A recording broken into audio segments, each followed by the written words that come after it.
Donna Knox with Articles of a Domestic Goddess here, and I'm going to show you today how to correctly do turning chains. There are two ways to do turning chains. Both ways are correct and both ways are used in patterns today, and you need to know both ways.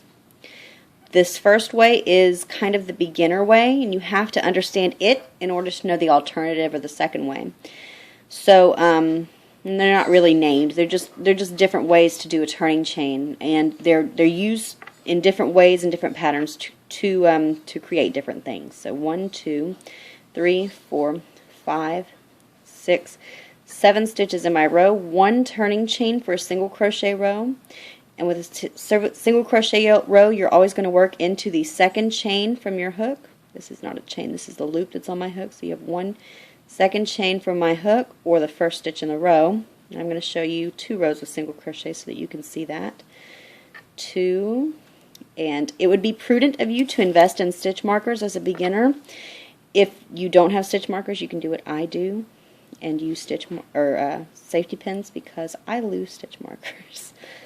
So I also find that they're quite heavy and they weigh down your work, so that makes your tension change, and I just don't like to use them. I use safety pins if I use them at all.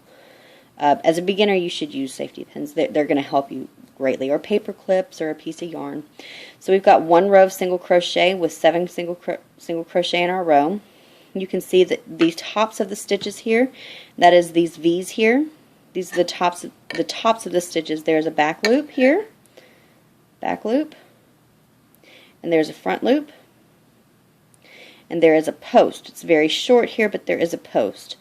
When you crochet, you're going to pick up both loops, unless it tells you to only pick up the back loop or the front loop. And when you turn, this is the back loop, and this is the front. Oops, this is the back loop, and this is the front loop. Both loops. Okay. So we're going to chain 1 and turn. Single crochet. You always chain 1 and turn. You always work in the first stitch in the row. Create 1 single crochet stitch, and I'm going to mark it. I mark my back loops because I find it to be easier to find when I turn my work. But you can mark both loops. You can mark one loop or the front loop only. It does not matter. Just remember that you're going to pick up both of these loops here, not just the back, both loops. There are instances where you will pick up only the back loop or the front loop. Those are more advanced stitches. You want to just pick up both loops. So I've got 7 single crochet across in my second row.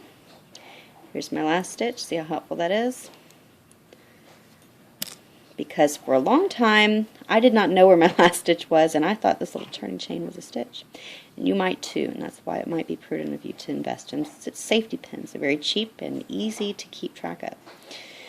So I've got 7 single crochet in my second row. You're going to chain 2. And half double crochets have a chain 2. You do not work in the same stitch as the chain 2, which is the first stitch in the row.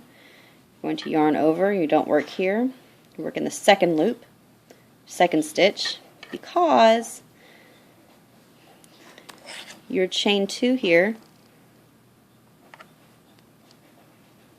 counts as your first stitch. So you've got a chain, your chain 2, and you've got your second stitch here. So I'm going to mark the very top of my chain 2, which would be the second chain of my chain 2.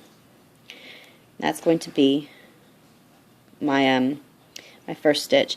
Now you can see here, this front loop here, that's going to get lost down there. Okay, it's going to be very difficult to pick up,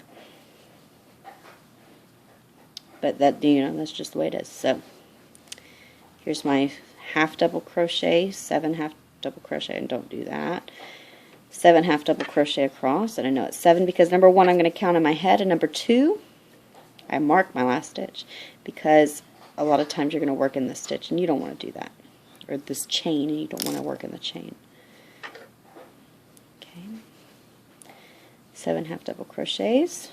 Okay, chain 3. This is going to be our double crochet row. You have a chain 3, 1, 2, 3, and here's the same stitch as the chain 3 here. We're not going to work into that stitch. We're going to yarn over. We're going to skip the chain 3 and the first stitch, which is the same stitch as the chain 3, and you're working the second stitch, because with the chain 3 method for a double crochet, it's just something you're going to have to remember, that it counts as the first stitch. Here is the stitch that I'm doing, which is my second stitch. Here's my front loop, which gets lost very easily, so if you want to mark your front loop and your back loop here, you can definitely do that. I'm marking just my back loop, and I'm going to show you how difficult it is to pick that loop up. But when the chain 3 counts as the first stitch here, and here's the second stitch, you know that's just the way it is. Third stitch, and there are times both ways that it works, or that that you're going to need to do that. So here's 6, and here's 7.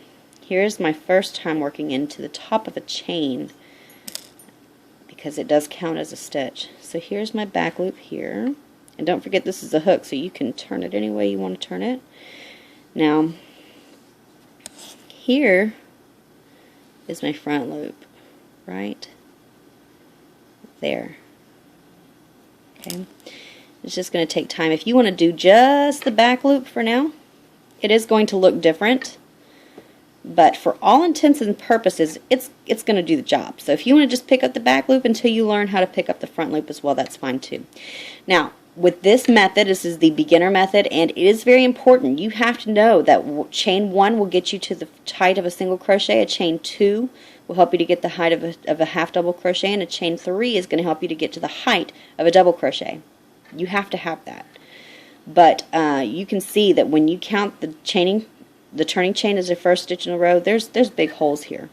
Okay, there are instances where this is helpful. There are instances where there is another alternative method that you can utilize that will help to get rid of these turning chain holes right here. But this, for all intents and purposes, is the correct way to crochet a swatch. So I hope this has been helpful. Take a minute and check out my alternatives for turning chains, and thanks for watching. I hope you've learned something. Thank you.